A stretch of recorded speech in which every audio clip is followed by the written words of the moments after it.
Camaradas, boa tarde, eu sou o Vina Guerreiro, esse é o Nada Mais Que Cigarro e já peço de antemão desculpa aí pela barulheira aqui no entorno, né, além da barulheira habitual, hoje está tendo alguma obra por aqui. Ontem era uma obra que estava tendo aqui em casa, mas ontem eu também não estava aqui, eu voltei tarde. E por isso que eu não pus um vídeo meu, mas a gente fez um vídeo lá no partido, uma parte eu gravei aqui, uma parte, e aí era um texto, e aí a gente foi pegando, foi comer com um jogral, para a convocatória da Executiva Municipal do PDT para o ato de amanhã contra a reforma da Previdência, o ato do primeiro, no dia do trabalho, 1º de maio. O que eu vou falar aqui hoje, eu até anotei aqui, são duas coisas breves, né, na verdade. São comentários, sobre o que eu considero uma alienação na Fashion Week, né? A Fashion Week, vocês devem ter ouvido, ela ocorreu aí esse fim de semana, e um dos modelos, simplesmente ele teve um mal súbito no palco, né, na passarela, e caiu. E rola, né, na imagem você vê o modelo que está vindo logo atrás dele, passando como nada fosse. E eu acho que o povo de lá da Fashion Week, da plateia, deve ter imaginado que aquilo fosse um combinado, fosse algo programado, né? E não que fosse um mal súbito, que um modelo tivesse passado mal. Tudo bem, aí entra o corpo de bombeiros lá, vai pegar o cara, legista, médico, tal, o médico vai lá ver, ausculta, ver se tá, e tem que levar o cara. E aí eu não sei se é ali já que ele morre ou se ele morre no caminho do hospital, isso eu não apurei. Mas o que deu para sentir lá é que parece que nada tinha acontecido ali. O evento continuou ocorrendo. E isso é um processo de total alienação, que é mais ou menos a mesma coisa, parecido com uma questão de um jogo de futebol, por exemplo, né? Só que tem uma diferença. O jogo de futebol, se um jogador morre no campo, o jogo é paralisado. Ele é cancelado. Lembram aquela vez que deu um raio e a equipe do São Caetano, acho que teve alguns caras que foram atingidos pelo raio, alguns morreram, outros não. Aí teve até o caso ainda, eu estudava no ABC, eu estudava ali em São Bernardo. A equipe de São Caetano também teve um jogador chamado Serginho que morreu do coração, então aquele jogo foi cancelado. Por que eu falo que é parecido? Porque é o seguinte, no caso do Fashion Week, esse tipo de coisa, o modelo, ele é a base do trabalho ali, ele é a base, mas ao mesmo tempo ele é o espetáculo. O que compõe o espetáculo da Fashion Week? É a beleza de um modelo, a peça costurada, o design, né, feito pelo modista, e uma pessoa famosa que estiver por ali, rondando, sentado na plateia, tudo forma, né, aquela situação de ser um evento, nossa, né, que legal. O futebol é parecido, o futebol tem o jogador que joga bem, joga mal, mas joga, o time, outro time, as torcidas, os dirigentes, o técnico e a bola, e o gramadão verde, é tudo um espetáculo também, né? Só que na Fashion Week rolou a total alienação, que por mais que eles sejam os mais importantes, os modelos, sem o modelo não dá para fazer desfile, não dá para fazer um desfile sem que o modelo desfile por ali, né? Ele ter morrido, tanto faz, pouco importa para o pessoal da organização e talvez até para uma parte da plateia. É como se a plateia falasse, tudo bem, né? Ele morreu, ele caiu, ele passou mal, vamos continuar, né? Até porque rola uma vez por ano, Fashion Week, não é isso? Ou 2 vezes por ano, não sei. Mas assim, o show precisa continuar, sabe? E eu acho que isso gera uma situação enorme de alienação, uma coisa muito grande de alienação, né? Não dá valor, né? Alienação, o termo alienação é alien, né? É algo que alienígena alguém, né? Aliena alguém, né? É algo que retira a humanidade daquela figura. Só que quando você tira a humanidade daquela figura, você também está sendo desumano, de certa forma. Então a alienação, ele é um processo que não atinge só o alvo, mas atinge quem pratica e atinge o pessoal que está recebendo, vendo isso, que está entendendo o processo de alienação sendo conduzido aqui e ao mesmo tempo o destino da alienação, e passa por essas pessoas que estão sendo o meio dessa mensagem, dessa narrativa alienante, a narrativa alienante. Né? Eu queria que vocês percebessem um pouco isso. Como, por exemplo, aquele caso meu que eu tenho em relação ao meu filho, que eu não vejo meu filho. Aquilo se chama alienação parental. Me retira o parente, né, no caso o pai, mas tem casos de alienação que o alvo é a mãe, né? A alienação é o que vai tirar a paternidade e a maternidade de alguém, ou até de ambos, em relação a outros terceiros que vão querer fazer com que aquela criança não seja mais filho daquelas pessoas. Isso tem vários formatos, né? Mas a alienação, quem está sofrendo é meu filho. Tem alguém operando e eu sou o meio desse caminho. Eu sou a narrativa para a alienação do meu filho. Então atinge a todos os setores. Quem pratica, quem recebe e o meio. Né? Entendeu? Então a alienação é exatamente isso. Tá difícil, né? Tá foda a obra aqui. Um metrô lotado, em que jovens estão no celular, lendo um livro, comendo uma maçã, cansados, fingindo estar dormindo e dormindo mesmo num lugar que não lhe é próprio. Num lugar que, por lei, é garantido a uma situação de vulnerabilidade, uma pessoa em vulnerabilidade, um idoso, um deficiente, uma mulher com uma criança de colo, um homem com uma criança de colo, alguém necessitado, uma pessoa grávida. É exatamente a mesma coisa.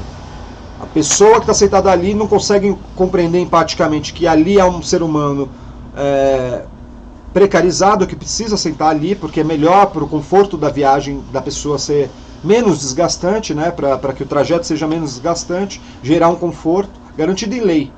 E para mim a lei não importa, porque numa cadeira normal que eu estou sentado e eu vejo um idoso sobrando, eu falo, o senhor não quer sentar aqui? A senhora não quer? Você quer sentar? Tal? Você vê a pessoa às vezes, entendeu? E você vai e se coloca no lugar. Né? Então, quando rola esse tipo de coisa, é uma situação total de alienação. E todo mundo ali envolvido, todo mundo que olha aquilo acontecer e não faz nada, está no momento se alienando. O idoso também está sendo alienado, a pessoa que está operando aquilo está sendo alienante, e todo mundo, desde o operador ao recebedor, todo mundo se aliena. Esse é o ponto 1 que eu queria falar com vocês hoje. O ponto 2, cara, é o que falar desse governo socialista do Bolsonaro, né? Mas vai falar, como assim, cara? Ele só bate nos socialistas, nos comunistas, ele é contra o marxismo cultural, ele não é de esquerda, guerreiro. Ele não é, vírgula. Não vou falar que o Bolsonaro seja de esquerda. Eu quero dizer o seguinte. O que um governo mais estatizante, com presença estatal forte, ou socialista, o que um governo normalmente faz quando ele não é de cunho totalmente liberal ou liberal? Ele decide tudo. Decide onde entra o orçamento, para onde vai, onde se destina, o que fazer. Eu vou usar como paralelo para isso, para elucidar o que eu estou falando, duas situações. A Lei Rouanet por aqui, e aqui aquela questão que o Bolsonaro disse ontem, que ele vai privilegiar certos tipos de cursos, em detrimento de outros tipos de cursos. Historicamente, na academia, os cursos de humanas já são os que menos recebem repasses. Porque são pesquisas são pesquisas que não são baratas, claro, mas são pesquisas que é mais da pessoa ir lá, no loco, no campo, numa pesquisa em outros livros, tal, fazer todos os seus artigos, seu material acadêmico, e apresentar e tudo bem. E fazer lá, compor aquilo no currículo Lattes. Para você fazer, por exemplo, uma pesquisa em biologia, ou física, ou química, ou engenharia, ou em medicina, por exemplo, tudo isso acarreta mais, porque precisa fazer um imenso laboratório, com maquinário específico, equipamento, isso, aquilo outro, coisas da qual eu não sei falar. E lógico, ali demanda muito mais investimento. Isso já ocorre. O Bolsonaro falou que ele vai tirar o investimento da área de humanas filosofia, ciências sociais principalmente, e vai passar esse dinheiro para engenharia, para física, para elementos como medicina que vão dar resultados mais rápidos à população. Só que tem uma questão que o Bolsonaro não pensa. O investimento já é pouco aqui. Esse pouco aqui não vai fazer muita diferença desse outro lado. Esse é o ponto 1. O ponto 2, ele não pode fazer isso. Mas o Bolsonaro, ele não entendeu ainda, ele não encontrou, ele não parou para ler o que ele pode e o que ele não pode fazer. E seus consultores, se não estão falando, deveriam falar. E se estão falando, o Bolsonaro deveria escutá-los. Secretaria de Governo, por exemplo, serve para isso. E não necessariamente tem que ser a do Bolsonaro. Secretaria de Governo é de governo. De qualquer governo que estiver lá. São funcionários aptos para isso. Treinados, capacitados, prestaram concurso e tudo bem. Ele não pode fazer isso. Ele pode mexer, por exemplo, em pós-graduação, em esquema da CAPES, entendeu? Dessas linhas de pesquisa, esses institutos de pesquisa, que o governo dá dinheiro direto. E o governo pode falar, ó, nossa demanda maior é pesquisa na área tal, então eu vou jogar recursos para isso e vou fomentar essa parte. Isso ele pode fazer. Mas para o currículo de uma universidade, o currículo do MEC, o Bolsonaro não pode mexer assim. Porque há leis que preparam isso. Há leis que protegem isso, inclusive. Né? O Bolsonaro, ele tá todo mundo fora da caixinha. O Bolsonaro é um deles. Isso é um dirigismo que você só vê em governos socialistas. E normalmente dá errado. Seja socialista ou não. Porque você tem que pensar, o Bolsonaro deveria pensar no sentido que é o seguinte. Tudo bom, a gente precisa fazer investimentos para políticas públicas ou de educação, de setores da educação que vão dar resultado direto e rápido. Eficiência rápida. Tá, legal. Eu não discordo do Bolsonaro nisso. A questão é o seguinte. Se a medicina, em parte, engenharia e outras disciplinas, preparam hoje, as humanidades preparam amanhã. Elas preparam o caldo, a densidade cultural de uma nação. Explicar o Brasil, conhecer os fenômenos sociológicos, sociais, culturais que acontecem aqui, você não vai fazer isso investindo em física, química, em biologia, medicina. Para essas, você vai conseguir disponibilizar outras questões, que até podem tanger a questão cultural, social, claro, porque a medicina ela é totalmente... Ela não é alijada da questão social, aliás, ela é muito misturada com isso. Questões de engenharia também, a forma como a logística vai dar, a produção... Isso também mexe com a questão econômica, mexe com a questão cultural, mexe com uma série de questões. As coisas não estão soltas. O Bolsonaro não tem essa visão holística, ampla. Ele tem uma visão tosca, mesquinha dele próprio. De um cara que não é pronto, que não foi bem treinado. O exército não treina a gente para pensar. O exército treina a gente para falar sim, senhor. Entende? Por isso que, por mais que eles tenham institutos de pesquisa fantásticos no exército, na aeronáutica, na marinha e tal... É uma base muito pequena ali, e normalmente quem sai dali não vai subir para grandes postos de hierarquia. E não vai conseguir sair dali. Tudo que eles fizerem ali de pesquisa é só para as Forças Armadas. Não vai ser como em outros locais, outros países em que, desenvolveram uma tecnologia X que vai ajudar o exército hoje. Mas daqui 20 anos, essa mesma tecnologia que foi financiada pelo Estado vai poder passar para a mão da iniciativa privada que vai pagar royalties, ou seja, você tem um mecanismo de recebimento de proventos para sempre. Né? Pelo menos por um tempo. E esse tempo vai ter pagado aquela pesquisa anterior. Entende? Assim foi com o touchscreen, por exemplo. Né? Que quem criou o touchscreen, esse touchscreen do celular, tal, foi a Suécia, o Estado sueco. E o Estado sueco usava isso para suas forças armadas, para navegabilidade e tal, e depois passa isso para iniciativa privada por uma empresa, e essa empresa vende o uso e a tecnologia para outros países, os países pagam essa empresa paga, por sua vez, o Estado, e a Suécia recuperou não sei quantas mil vezes o valor da pesquisa em touchscreen. E assim em diversos setores, tá? A própria internet ela era na verdade conhecida, ela era uma intranet, o que hoje a gente conhece por uma intranet, entre a França e os Estados Unidos, investimento estatal. Depois de anos, isso nos anos 60, depois de anos que eles vão liberar para a população, para o mercado. E assim com tudo. Tá? O Estado é, ainda e sempre será, o grande fomentador de pesquisa. As empresas privadas, elas lucram com isso, elas pagam royalties com isso. Então, tudo bem. Mas empresa privada fazer muito pesquisa, até algumas fazem, as gigantes, que já tem orçamentos de Estado. Mas se você não for Estado ou tiver um orçamento equivalente ao do Estado, você não faz. Você não consegue. Quem que vai fazer uma pesquisa? Não tem. Não tem como. Né? Essa outra coisa que eu estava falando da Lei Rouanet, que tem a ver com esse dirigismo do Bolsonaro. Ele está lá com aquele rompante moralista, falando que ele vai mudar a lei, vai mudar o nome da lei também, porque ele não considera isso bom. Falou-se muito por aí que Lei Rouanet é uma lei socialista. Ora, o Rouanet, o cara que criou a lei, quem deu a caneta, quem passou, foi o FHC. O Rouanet era um liberal, cara.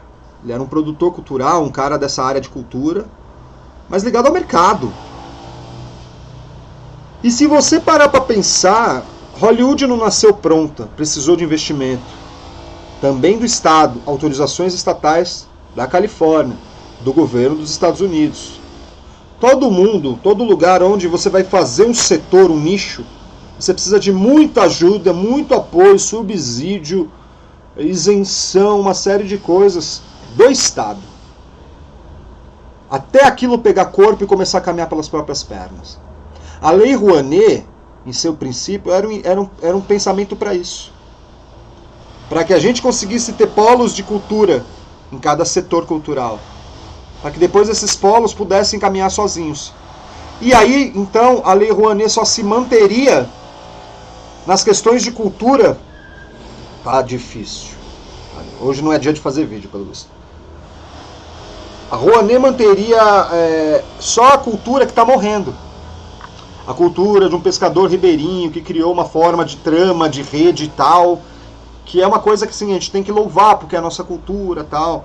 A cultura da batucada em Bauru, por exemplo, o samba de batucada em Bauru, em que os caras batucam em tronco de árvore, né? Costume ancestral africano no Brasil. Sei lá, a cultura da Jurema, que veio importada Portugal, França, e também tem elementos indígenas e africanos misturados, que no Pernambuco a Jurema ela vira até quase uma religião própria, né? A parte do candomblé. Aqui no Brasil, aqui em São Paulo já é o candomblé misturado com Jurema, umbanda misturado com Jurema, mas a Jurema assim é em si uma cultura própria, já miscigenada e já feitinha. Esse tipo de cultura, coisas importantes. A cultura do mateiro, o Bolsonaro inclusive é um mateiro. O mateiro foi um cara importante para o desenvolvimento das nossas estradas, da nossa economia por um certo período. Todo tipo de cultura e manifestação artística em relação a esta cultura. A Rouanet seria para isso, serve para isso, deveria servir para isso. É lógico que tem vagabundo que mama na Rouanet, gente que não precisa, Cláudia Leite, e assim vai. Né? Mas, por conta desse tipo de exemplo, a gente vai acabar com a Lei Rouanet, no formato que ela está, que é bom formato, e é um formato liberal. E olha só, eu que não sou liberal, falando que um formato liberal é bom. E é bom. O bosta do Caio Coppola fala mal da Lei Rouanet, mas ele não fala na rádio que ele fala lá todo dia, que ele tentou com a bandinha merda dele, Lei Rouanet, e não conseguiu. Ele conseguiu sim o número para ele poder pedir o dinheiro. O que ele não conseguiu foi sensibilizar as empresas a financiarem o projeto dele e se isentarem do imposto junto ao Ministério da Cultura. Ou seja, o trabalho do Caio Coppola é ruim. Não é a Lei Rouanet que é ruim, só que agora ele joga pedra na Lei Rouanet. E se ele tivesse conseguido, será que ele falaria mal? Se ele tivesse lá no seu segundo, terceiro disco da banda, estaria falando mal? Dependendo da Lei Rouanet? Uma banda nova, eu não sei a música, deve ser horrível. Eu escutei uma só e eu falei, nossa, que lixo. Mas é fácil você falar mal quando você foi preterido, porque você não fez direito a coisa, e você simplesmente não se encaixou, não rolou para você. E isso acontece na esquerda, na direita, em qualquer lugar. Então vamos acabar com a hipocrisia. Tem 20 minutos falando, vou parar agora. Tá? Mas pensem nisso. O Bolsonaro é um dirigista e nada mais socialista do que ser um dirigista. Decidir onde que vai o dinheiro, como vai, por quem vai, para quem vai, como vai, quando, onde, o lead. Isso é dirigismo. E dirigismo é algo estatista. E estatista é algo também muito assemelhado com o socialismo. E o Bolsonaro se diz contra tudo isso. De liberal, o Bolsonaro não tem nada. Ele só é tosco mesmo. Camaradas, um abraço para vocês.